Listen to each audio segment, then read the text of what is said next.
Ève là a été tirée de qui? Adam. Donc Ève voit le jour physiquement.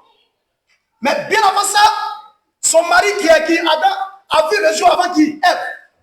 Bravo. Amen. Donc physiquement, Adam était le défenseur de qui? Ève. Ou bien, et il a vu le jour spirituellement avec qui? Ève. Maintenant, quand Ève va voir le jour, écoutez, ce que Dieu lui a donné, ce n'est pas Dieu qui va enseigner à qui? À Ève, c'est faux. Si Dieu le faisait, c'est que Dieu était un Dieu des hommes. Dieu d'abord enseignait d'abord le chef qui était dans le jardin. Et le seul chef qui était dans le jardin, c'était qui? Adam. Donc quand Dieu lui confie la parole, c'était maintenant à son tour de relayer cette même parole à qui? À sa femme, qui? Ève. Donc des deux côtés, Ève reçoit la semence. Physiquement et pour spirituellement. C'est ce qui fait de Ève qui femme. Je me fais comprendre. Amen.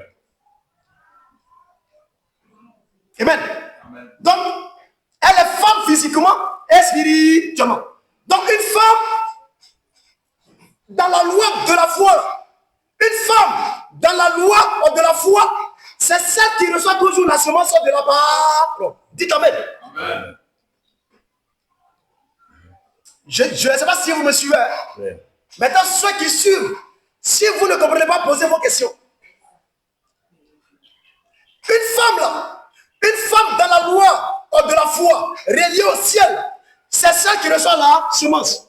Tandis qu'un homme dans la loi de la foi, relié au ciel, c'est celui qui donne sa semence. Amen, amen. Amen. Et l'apôtre Paul connaissait cette loi, c'est pourquoi il pouvait dire dans Galates chapitre 4, le verset 19 que quoi? Étant un homme là, il a enfanté parce que dans la loi de la foi reliée au ciel, Paul vis-à-vis de Jésus était qui? Était femme. Paul était femme vis-à-vis de Jésus. Bravo. Pourquoi? Parce que Paul recevait la semence de la parole de qui? De Jésus. Oh, Jésus, lui, il est homme. Oui. Donc, Paul recevant la parole, écoutez, Paul recevant la parole de la semence de Jésus, c'est ce qui faisait que Paul était femme vis-à-vis de Jésus.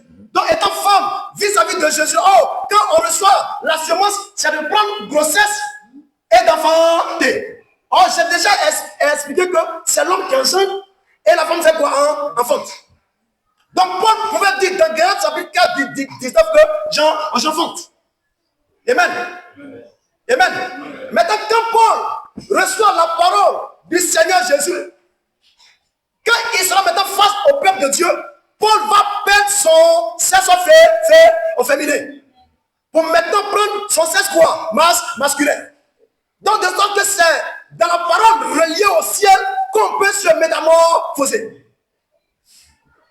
C'est pourquoi il va dire dans 1 Corinthiens 4, 15, je vous ai engendré.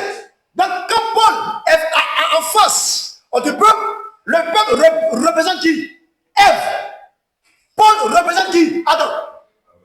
Mais quand Paul est en face de Jésus, Paul perd son statut d'Adam et il prend le statut de qui? Ève. Donc son rôle, c'est le recevoir de Jésus. Parce qu'une femme ne peut jamais donner sa semence, c'est un homme qui donne sa semence.